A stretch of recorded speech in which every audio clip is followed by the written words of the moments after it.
Rolling. We are here today with Dr. Edgar Mitchell, one of the Apollo 14 astronauts and the Lunar Module Pilot, who was the sixth man on the moon in 1971. That's his dog Cutie. And Amalie, from Mrs. Parks Norris's second grade class at Casey Elementary, is going to interview him briefly. Okay. Please go ahead.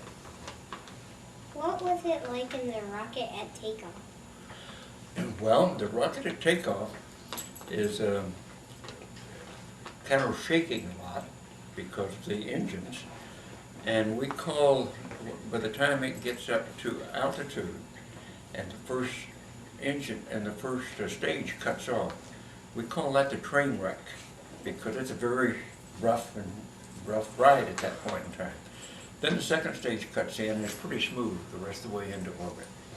But the first 3 or 4 minutes are a little bit difficult. Was it like a roller coaster? No, not like a roller coaster. It's very smooth, but you're being accelerated into space quite rapidly. But it's just, there's a vibration to it. Did you ever float in the rocket? I'm sorry? Did you ever float in the rocket?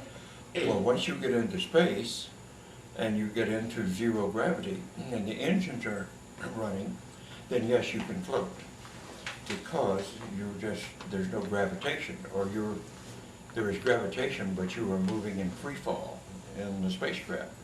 So you and everything in the spacecraft are just kind of floating around unless you strap yourself in. Is there a lot of room? No, there's not a lot of room, because the spacecraft is just room for the 3 of us and our equipment, and just room to do what we had to do. It wasn't a lot of room at all. If I can ask one question here, during the flight out to the moon, were you able to go into the lunar module as well? We could, but we didn't. We had to at one point, and we went into the lunar module because there was an indication that the batteries were, something's wrong with the batteries, and we went in to check them. But other than that, we didn't go into the lunar module until we were ready to man it in mid-orbit. May I interject here? Ami, once Dr. Mitchell got into orbit, it actually went around the Earth before they took off for the moon. Yeah. How many times did you orbit Earth? We just orbited once. Mhm.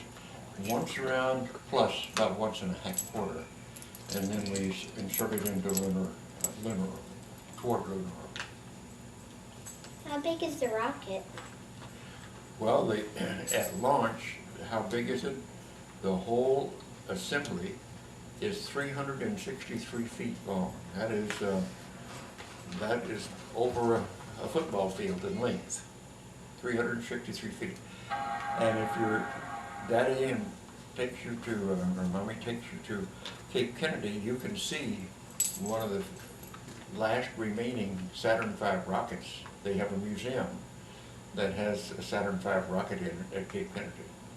And that's something you ought to get a chance to see. We did see it yesterday. Well, you did see it? Oh, yes. We've done our field work for this interview. Okay, well then you've seen how big it is. Or if you go to Huntsville, they have the standing They have model. one standing. Yeah. That's in Huntsville, they have one standing up. The one at Cape Kennedy is lying on its side. How does zero gravity feel like? It feels like floating. You described it. It feels like floating. The closest we can do on Earth is either swimming in the water or being in a zero G aircraft, where you do a ballistic maneuver in the air, and that feels like being in space at zero gravity. How effective was underwater weightlessness training?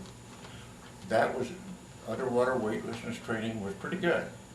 But of course, you can swim in water. You can't swim in space like that. You just float in space. You have to have a propulsion device in space if you're going to move around. Underwater, you can swim, and that's the difference. What was it like being on the moon? Well, to walk on the moon and have what it feels like, where do you live? In Texas? In Texas. Austin, Texas. Do you have snow and cold weather where you live? No, not that much snow. But if you've ever gone up to Grandpa in Connecticut, and been in ice and cold and snow and been outside in a snowsuit. Get this analogy. It's like being in a snowsuit but walking on a trampoline where you can bounce and bounce and bounce because of the reduced gravity on the moon. What did it look like? Well, the best thing we can do is show you pictures of it. It looks like a desert, mostly, because sand dunes, at least where we landed, it's like sand dunes and hills of very barren rock because there's no water, there's no air, there's no vegetation. They're just rock and dirt on the moon. Was it hot or cold? By and large, it's at night, it's very, very cold. But a lunar night is 24 days, another 14 days long, and a day is 14 days, of our days long. So it gets very cold at night and it gets very hot in the daytime. What did you eat? Well, what we ate was prepared for being in space, and it's called space food. If you were at Cape Kennedy, they had some available there to buy for souvenirs, and it's all dried food. You have to generally put water in it to make it edible, and all of us in little packages that we had to put water in so that we could. It wasn't like Mama's home cooking, that's for sure. How did the food taste? Well, it tasted about like what it was supposed to. As a matter of fact, here we have some, here is some freeze-dried ice cream. Oh, you That know. was space food. Sometimes this is was obtained up at Cape Kennedy for just a souvenir, okay? What training did you need? I couldn't hear that here. What training did you need? Well, we had training for 2 years of all sorts of training. Flying aircraft, practicing in simulators, practicing on the ground in our spacesuits to do all the things we had to do on the lunar surface. So we had a lot of training, just practicing doing what we had to do. Wasn't there physical exercise training as well, running on the beach? Yes, well, we had to keep ourselves in physical shape and in good health. And of course, that wasn't really training, that was just exercising. That was our responsibility, was to keep ourselves fit and in good health. Where did you travel for training? Well, we had traveled to Cape Kennedy, for one. Then we trained some in Houston. But then when we wanted to understand geology, we went to areas of where there were craters, like in Europe, meteor craters. We went to areas where there was volcanism, because there's volcanoes on the moon. So we went to these various places on our Earth that were similar to the sort of land that we would see on the moon. What part of your astronaut training do you remember best? Well, if I think about it, I can remember all of it pretty well, because we did a little bit of practiced a little bit of everything we had to do on the moon. We practiced doing it somewhere here on Earth, and in simulators, or in craters, or around volcanoes, or on deserts with like sand dunes. So we practiced about everything we had to do on the moon. We practiced it somewhere on Earth. What training did you like the most? That I like the most? Well, working in the simulators, we liked to do that the most because that was the easiest to do. We just had to be repetitive. But training in the pressure suit and doing it out in the hot sun was hard and difficult. We had to do that to practice, to learn all the things we had to do, but at the same time, that was hard work. And the simulator was fairly easy work. What training did you like the least? Working out in the hot sun. In the pressure suit, we liked the least, yes. What does a centrifuge feel like? Well, the best example of a centrifuge is kind of like when your mom or dad goes around a sharp curve in the car at high speed, so it throws you to the outside of the turn. That's what a centrifuge feels like. What did you bring back from the moon? But what? What did you bring back from the moon? Well, we brought back about 90 pounds of lunar rock and soil that we collected as scientific samples for the geologists here on Earth. Speak louder, Ami. Tell Can her to we speak see the louder. flag with a strong telescope? I'm sorry, dear, start again. Can we see the flag with a strong telescope? The flag, our flag on the moon? No, that's not strong enough. You'd have to have something in orbit to be able to see the flag that's still there. Let me interject a question here. Recently, the Lunar Orbiter has captured photographs of your landing site, Apollo 14, also Apollo 11 that I've heard of. And you can see, of course, the LEM and some of the trails that you left in the dust and some of the experiments. The flag is still too small, though. One of the pictures in here is a Lunar Orbiter photograph that you just saw. I thought that's great, Yeah, especially for all the people who said that NASA faked it. I don't believe that for a second. yeah, And those are pretty good films. more pictures. Look, what do you need? We went. We Yeah. went, we came back. Well, my answer to those who are naysayers is, do you really think the Soviets would let us get away with taking it? Not really. Go ahead, Ron. When you were a boy, did you ever dream you would walk on the moon? When you were a boy, Yeah. did you ever dream you would when I walk was on the a boy. moon? No, I didn't think about it. The closest we came to thinking about space was in the comic strips, in the Buck Rogers comic strips of the time. And only after Sputnik went up in 1957 did we really think about going into space. And you were 27 in 1950. And you were 27, so I was it 27. wasn't until 27. Louder, Ami. Would you like to go back into space?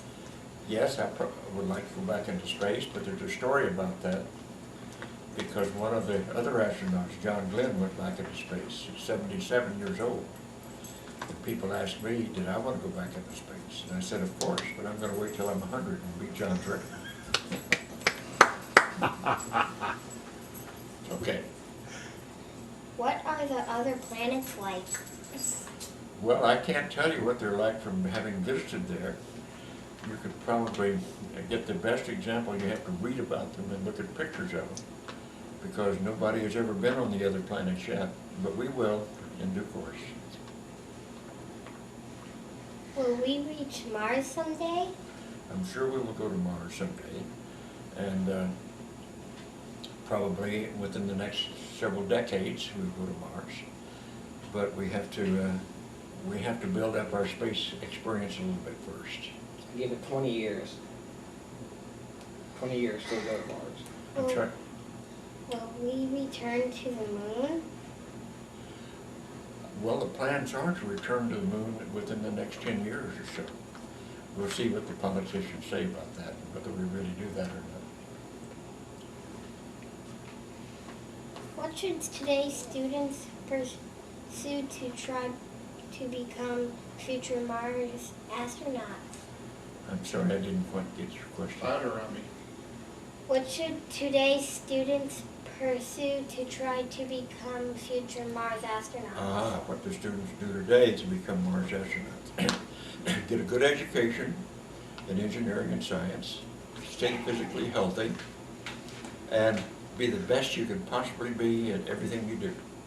But it's a tough life, and it takes, there's a lot of competition, and if you want to do it, you got to be the best. Do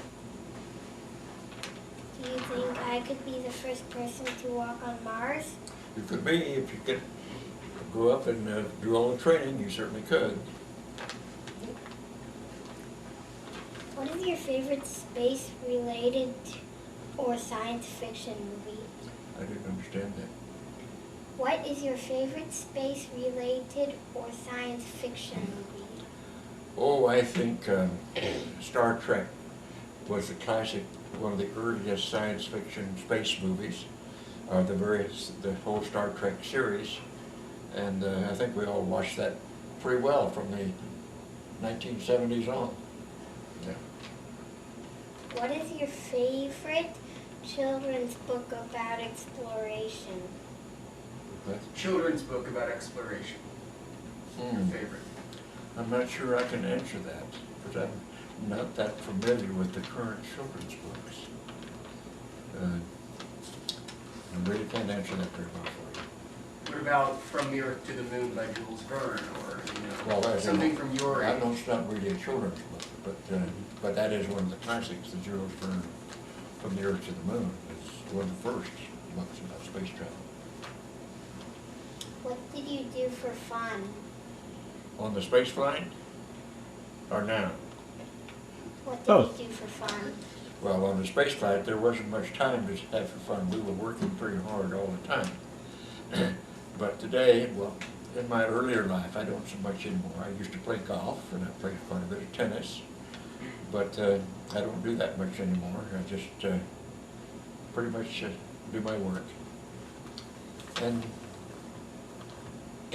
talk to my children and grandchildren, like your grandpa does too.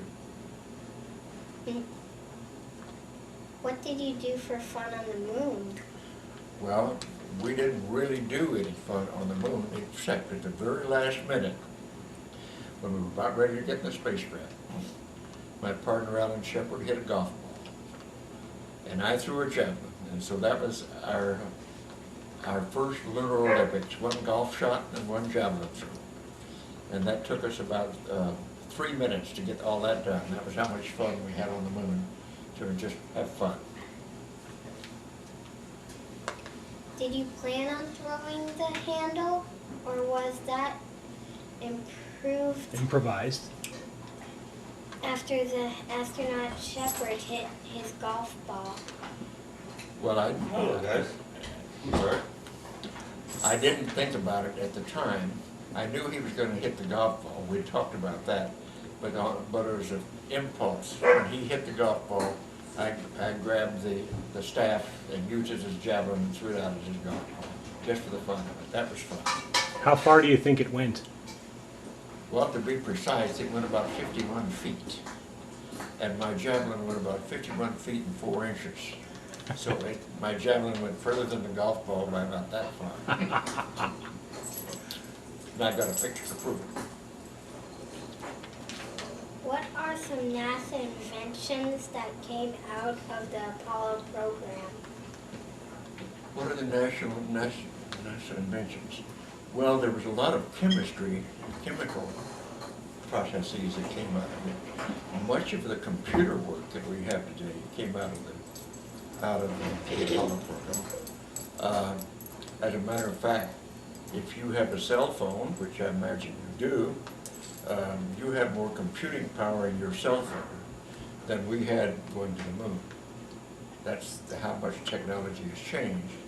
And NASA and our space flight was very important in developing all of that technology over the last 40 years.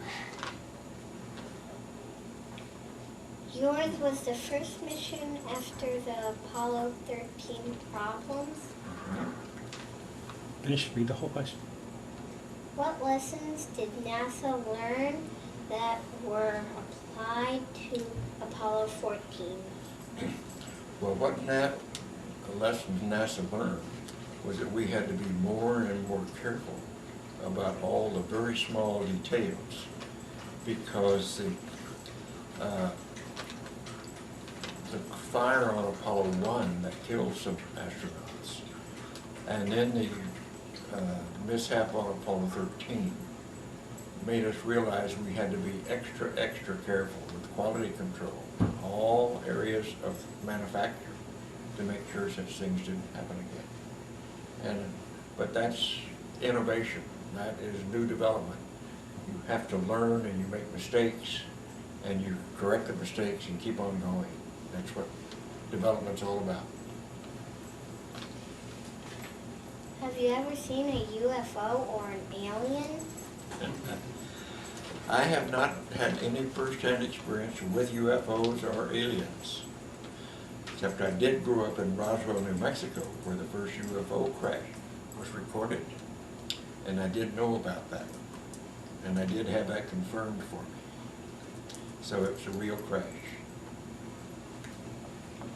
What other frontiers should we explore? I'm sorry? What? What other frontiers should we explore?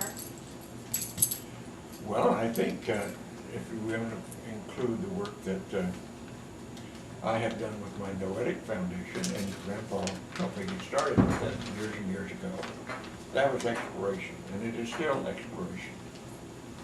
And so being a scientist and exploring consciousness was one of the things I've spent the last quite a few years doing. Judy, jump down that, you're in the way. So that would be inner space, Ami. He's gone from outer space to inner space That's right. and back again. Is that your question? Thank Okay. you. You're welcome. It's a pleasure working with you. Now, we took some photos from a huge NASA database and just wanted to show them to you Okay. and get your thought. You can stay here.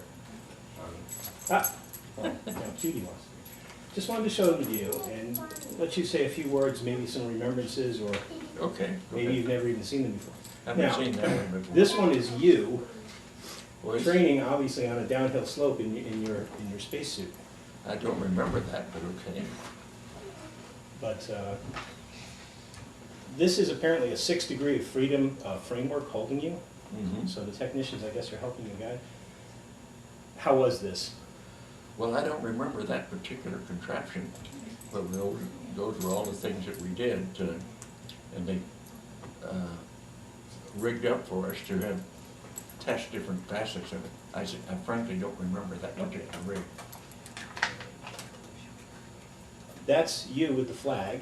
Yeah, and that's. Alan Shepard taking the picture in the distance. Who's taking the picture? Oh, here's astronaut Shepard over here training was alongside you. Yeah, that's at the Kennedy, that's at Kennedy Space Center at the facility there. And that is a picture taken shortly before we flew, because Alan Shepard has the red trim on his suit, which they put on before our flight, so that he could tell us apart who was whom. So you even practiced planting the flag. Beg your pardon? You even practiced planting the flag. Yeah, we practiced a little bit of everything. Thank you, cutie. I will take this. Thank you. Oh yes, that is training out on the lunar surface, the simulated lunar surface. Is this here at Kennedy Space Center? Sorry, babe. That's at Kennedy Space Center, and that was our practice area right out behind the particular practice area out in the field right near headquarters. Did NASA do anything to prepare the soil? Rough it up, add rocks, That or is is it just, standard well, floor? I just got got the grass out of it. That was just sand, good old Florida sand, Okay. that was right there on the ground. Thank you. And here's you with what they call the mobile equipment transporter, Yeah, the the golf cart. modular equipment transporter, exactly. That's the Earth training version of it. And we've spent a lot of time in that facility just practicing the very moves we would have to make on the surface with the equipment, with simulated equipment. Would you have preferred to use the little car they had on the later Apollo missions? Well, I don't know that it would have worked as well. Different geography? Oh, if we had the car? Yeah. Well, they didn't have it ready by the time we went. And here's you and Alan. Yeah, pardon? You and Alan Yeah, Shepard. you and me. Just Alan and me. taking a break from your training? Yeah, yeah. No, that's a different one. He doesn't, that's a training suit. He doesn't have all the, he doesn't have, that's not the backup suit, that's a training suit. See, he doesn't have the red stripes on it that marked him as the commander. Okay. How important was the command structure in the crew? It wasn't. Not really? No. You were all highly trained, you knew your We're all role, so highly you had trained, we knew backup what we had to information. do. I specialized in the lunar module and on lunar surface activities. Stuart Rusa specialized the command module activities, and Shepard did enough of both so that he could be crew commander but both of us knew how to handle the spacecraft, our particular spacecraft. And in the unfortunate event, which never occurred, if one or two of you have been incapacitated, the third crew member could still make it home to Earth. Yeah. It was capable of taking care of all the tasks. Exactly, right. There we are, that's, well, I'm all dressed up for a press conference there with our training mat. You can see it's got real rubber tires there. That's a training device. It's not quite like the one on the moon, but similar, close enough. Did it work well on the moon? It worked quite well. The trouble with it, in the reduced gravity, it was very unstable. It bounced around a lot, and we had to have trouble keeping it upright. And here's you on, I think it's That's the zero-G aircraft that were in the there. ones that go very, they call it the vomit comet, I think. Yeah, the vomit comet, exactly. You get about 20, 30 seconds of weightlessness at the top of the flight. Well, you can get up to about 35 or 40 seconds if you do a real long one. And that's enough to get in some good practice. Well, it's the best we can It's do. the best you can It's do. the best we can do on that Earth. and, Yeah. in the underwater. We didn't have underwater for us. Oh, you didn't?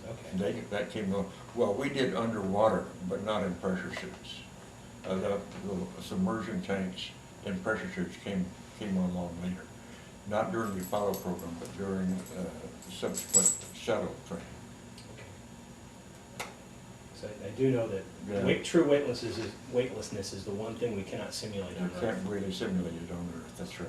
And here's just another more shot the same of thing. you and Alan Shepard practicing. And there's one Again, more. These were such good pictures, I had to take them all. More the same, right? But the one thing about those previous ones that, yeah, the pressure suits are so clean on, in real life they get dirty pretty quickly. The moon dust gets The moon dust gets into it, everywhere. yeah. This, I just wanted to ask you specifically, what's it like standing towards the bottom of this gigantic 300+ foot rocket, thinking, I'm gonna get in that little piece way at the top, and it's gonna push me off the Earth? Well, you get pretty used to that. You've climbed all over the thing and trained all over it, so it becomes like an airplane. We really know all of its parts and pieces. And Yeah, obviously your training was immensely thorough, and as an engineering background myself, I always look upon that with great favor. Yeah. Just this thing, and people get used to anything, but the sheer size of this and thinking that you're going to use it once, you got one chance at this. It's got to be. One of the things that Has to touch we all had to, and we did it in our own way, was learn how to cope with all the newness of the program. And this was the first of everything. A lot of innovation. A lot of innovation, and Von Braun's team, who put all of these rockets together, did a wonderful job of it. And the early guys that we built upon the successes and failures of the last effort. Kept building and building and innovating and innovating. And the fact that we were able, after Kennedy made the announcement of going to the moon in this decade, that we were able to do it in 10 years was pretty phenomenal. The 60s had a lot of vitality. And there's you and Yeah, that's that. Alan Shepard in the center. And Yeah, that's one of the new Stuart pictures. Richard. That's digitized photos, right? and standing in front of the best ride humans have ever built. That was the day they began the rollout of our spacecraft. Yours was called the Kitty Hawk. Yeah, the capsule and the LEM each had its own Yeah, name. the Kitty Hawk was the name of the command module. The Antares was the name of the lunar module. Was there ever a nickname given to the whole rocket? No. No, it was just the rocket, the Saturn V. It's the big day. Yeah. Yeah, then we are getting into the transfer van. How does it feel knowing this is it? Or do you always have in the back of your mind, gosh, we've almost never gotten one off exactly when we want? No, you're so busy focused on the moment. So much to do. Almost so much to do. We never allowed ourselves, at least I didn't allow ourselves to get into the, oh, poor me, what's going to likely to happen syndrome. You just can't do that. Which is good. And You're off. That's it, that's the launch. Do you have any extra thoughts in your head at this point, or are you all working all your controls and everything's Well, we're focused busy on watching the launch? everything at this point. You're being a pilot, test pilot. Because all of these things are brand new vehicles, you've never flown before.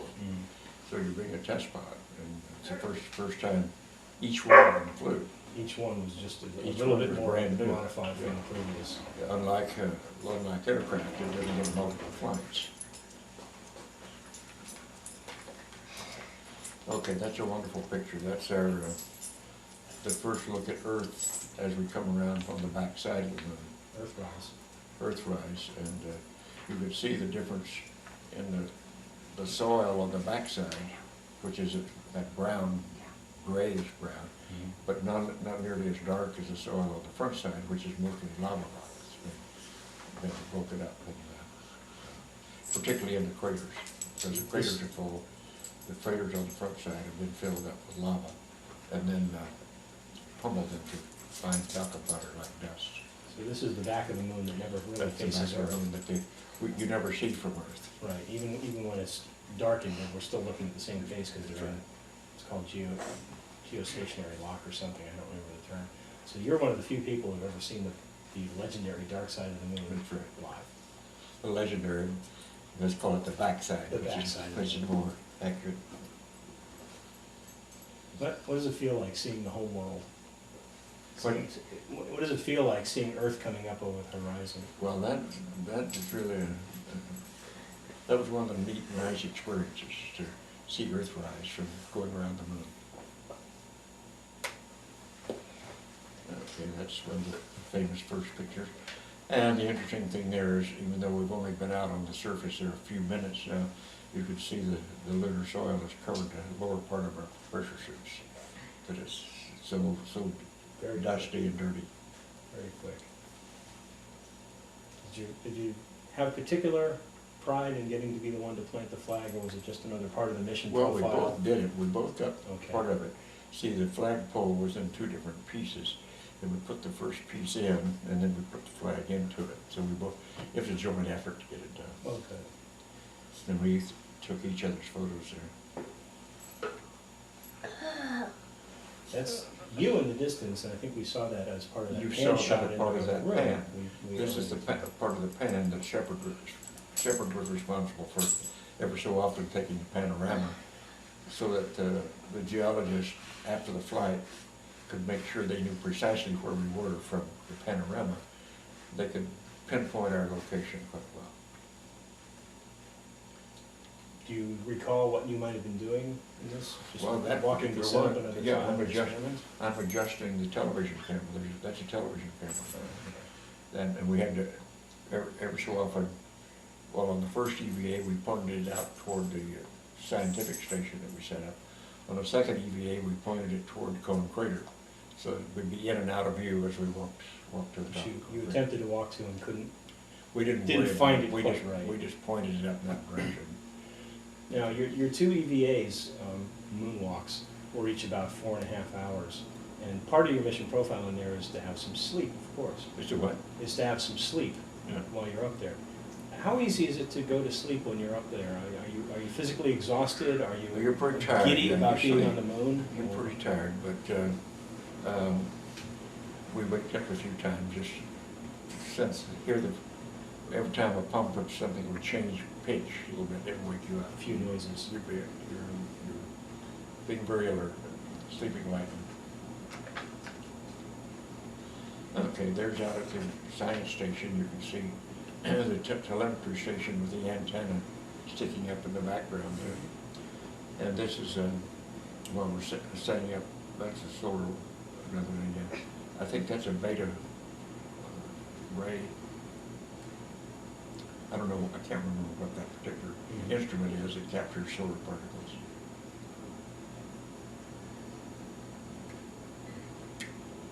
Oh, well, if you Here want to look is- very carefully, you can It's see very it. hard, but there's your javelin, and it's right next to the astronaut And Shepard's right golf behind ball. it is a golf ball, right on the butt end of it is a golf ball. And that crater is just about where you can see the tracks, our tracks and the vent tracks. That crater's about 50 feet out in front of the spacecraft, that's how long. So that was spur of the moment. For the moment, Shepard did his golf ball, I gotta do something. Yeah, the last minute before we climbed back into the spacecraft. Okay, and there's the emerging again. That's you coming out of the capsule. Yeah, that's one of the new ones we have there. It looks so good going up and it comes back looking like, and this is all that comes back. That's right. But you guys came back safe. Every one of you came Well, back all safe. of the birds, the hull, the darkened hull, is just from the heat. You knew it would look like that. Yeah, the heat of re-entry. And it just, I was young when Apollo was going on. I looked up to it thinking, this is great, we're going to the moon. 40 years later, it still dazzles me. Just the things to think of. And that's you again. Yeah, that's coming up out into the helicopter. I don't think What- I remember that, but I don't think I've seen, I don't have that particular picture. Any thoughts at this point that maybe it's over and Well, that hot was cup of coming up coffee? out of there and going into the helicopter was, while the frogmen were still trying to get our spacecraft secured. Because that mission was over. What are you looking forward to the most here? Getting a good meal and getting some rest. Nice hot shower? Huh? Good And a nice meal, house. hot shower. And a nice hot shower. Comfortable bed. Yeah. I think we're almost done. Okay, here's you and Alan Shepard looking at some of your rocks. Yeah, and that was, that big rock there is the largest rock that, up to that point that had been brought back. And you're still in isolation here? Oh, yes, that's in mobile quarantine. Quarantine. That's not Quarantine. in the mobile quarantine facility, that's in the quarantine facility at Houston. We were quarantined for 3 weeks after the flight. The last flight had post-flight quarantine because with our flight, we finally decided there weren't any bugs on the moon that we brought back. It was precautionary. It was precautionary. But what finally convinced the NASA doctors that they're going to be That good? there wasn't any bugs There on wasn't anything happening. Okay. And That's press conference. I wanted to point this out just because obviously this is you over here on the far right Yeah. and Shepard and Russo. This man here is George Lowe. No. Is- Yeah, That's George Lowe. That's and George Lowe. He was an assistant administrator at That's NASA. right. for Apollo. I knew him 10 years later when I went to school at Rensselaer Polytechnic. He was our college president. Was it? And unfortunately died of cancer a few years after that. I He was can't very remember good and George very died. popular. But that just ties me in a little bit with this. And that Lowe was a very good president. We liked him a lot. Well, behind, you can't see very well. That's Stuart Russo, sitting right behind my head. That's Louise Shepard. And my Louise is right off to the right here behind me. The wives were sitting right behind us in this press conference. Oh, and we're back around the family Back- pictures back now. to kids. Before you conclude that, Tom, would you ask, or Dr. Mitchell, could you say anything about the epiphany moment when you were looking at the Earth? Sure. Glad to. Because that's what led to ions. Yeah, right. The, all of that, what John White's talking about, has to do with returning from the moon. And after all my work was done, essentially, I was a systems engineer on the well-functioning spacecraft coming home with my major task all behind me. And so I got a chance to be a little more relaxed than the other guys. We did have experiments to do, we had work to do. But by and large, the spacecraft was functioning. It was a fairly simple thing to do, just monitor the gauges for 3 days coming home. And I was, we were rotating the spacecraft to keep thermal balance on the spacecraft. From sunshine. From the sunshine, yeah. And what that allowed to have happen was every 2 minutes, the Earth, the Moon, the Sun, in a 360-degree panorama of the heavens would appear in the spacecraft window. This is awesome seeing that, because the stars are 10 times as bright as on Earth on the highest night, on the darkest night on the highest mountain. And that's because of the lack of intervening atmosphere in space. So the stars are brighter and seem more numerous. And so this was a very awesome experience. And I realized from my training at MIT and Harvard, I took Harvard astronomy classes while I was there. I realized that the molecules of my body and the molecules of the body of the spacecrafts of my partners were prototyped in an ancient generation of stars. And suddenly, instead of being remote and just detached, those were my molecules. And those stars out there were now one. We were connected because the matter of our universe is created in star systems. And it was a wow experience accompanied by ecstasy. And I did not have any, never had any understanding of briefing in that type of experience. It was an overwhelming experience. And it continued every time I looked out the window coming home and saw this panorama of the Earth, the Moon, the Sun, and the star systems, and seeing Earth like this, small planet. I realized that perhaps our cosmology as told by science was incomplete and perhaps flawed, and our cosmology as told by our cultural traditions was archaic and perhaps flawed. And maybe we as the first generation of spacefarers needed to look at this question very, very hard. And I also realized that the question of consciousness was not in the scientific rubric at that point. For 400 years, since Cartesian times, that mind and consciousness was more philosophy and theology than it was science. And that maybe it was now time, as the first generation of spacefarers, to take a look at that. And that was the beginning of my interest in creating noetic sciences, which I pursued after we got back down and started going through the literature to see what was this experience all about. And found nothing in the literature, and certainly not the science literature, and nothing in the religious literature, and nothing, we're finding through the mystical literature and the help of some anthropologists over at Rice University. I found the description, or the description called Savatapis Amalie in ancient Sanskrit, which meant that you see things in their separateness, but you experience them viscerally and internally as a unity, accompanied by ecstasy. And that was the first time I realized that that experience was a common, well-known experience in certain cultures, and that it had a name. And the more I investigated that over the years, I found that that was true in every culture, that it, more than likely that type of experience was the very beginning of religion in all cultures, whatever the religion was. It began with a mystical, transcendental, transcendent type of experience. Which is what you had coming home on Apollo. Which is what I had coming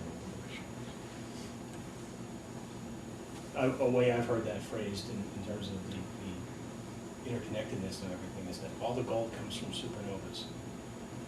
The superfusion reactors are what make every element above helium. Every element of the stars create, star systems create different matter depending upon their heat, their longevity. Except for the few that we've managed to create in cyclotrons and reactors. Everything comes from the stars. Somewhere from the stars. Comes from the stars. Does it feel good seeing Earth getting bigger ahead of you? Oh yeah. Coming home. Yeah. And how does re-entry feel? Well, because re-entry is in the spacecraft, you're up to 7 Gs during the first part of re-entry, then it drops off fairly quickly. But 7 Gs, we're prepared for that, we train for that. And you're rotating to keep the balance of the spacecraft, flying it in a little bit. And fortunately, the trajectories are pretty good. We landed right where we're supposed to land. Now, I don't know the details, but the Soviet program landed on land, and we landed on water. Was there any real distinction for making that choice? Well, yeah. The Soviets really didn't have the southern oceans available to them the way we did. And they had a lot more landmass, open but vacant landmass. And of course, they were much further to the north. But our recoveries in the either near the equatorial regions or in the southern seas was, well, we had the Navy there to help us out. And so I don't know who made the decisions, but it worked out very well. It's a tougher job to land it and a bigger bump when you land it to come down on land. And even though it was a pretty hard bump when you landed, nevertheless, the spacecraft could splash in, go into the water, and not be such an abrupt stop. That's what I was thinking. Yeah. The point about oceans, because you're going to land in equatorial regions. Yeah. By the way, re-entry is done. Amalie, anything else you would like to add for Dr. Mitchell? You got any more questions? Thank you very much, Dr. Mitchell. Well, thank you Dr. for coming. Mitchell? It's good to see you, my dear. I'm glad you're going to report to your class about our talk. Thank you. Dr. Mitchell, thank you so very much. Thank you. Maybe one day this will be the first guy on Mars. Not if her sister beats you there. That's right, so you got to be good at all this stuff too. Thank you very much. You bet. Could you, Milky. for our record, could you give us the line about came in peace for all mankind? Well, that wasn't my saying. I know, but you are one of the moonwalkers. Well, certainly, I am a peacenik at this point in time. And thanks to the transcendental type of experience, you cannot, having that experience, continue behaving in the way you have in the past. Violence is certainly not a part of anything acceptable to me. And so it's quite appropriate that we say we went to the moon in peace for all mankind. Thank you. As we should have. I like treasure box. What's that? You like what? He likes your little treasure box down here. Oh, yes. Yeah. We got all sorts of little good things That's a around wrap, here. Brandon. Do you have any last a things? Anything, last things you want to I can't say? hear you, son. Any last things you want to say to the camera before I... No, He's all talked out. I've about talked out it now. Alright. So, this is an interview with Edgar Mitchell. So... But yeah.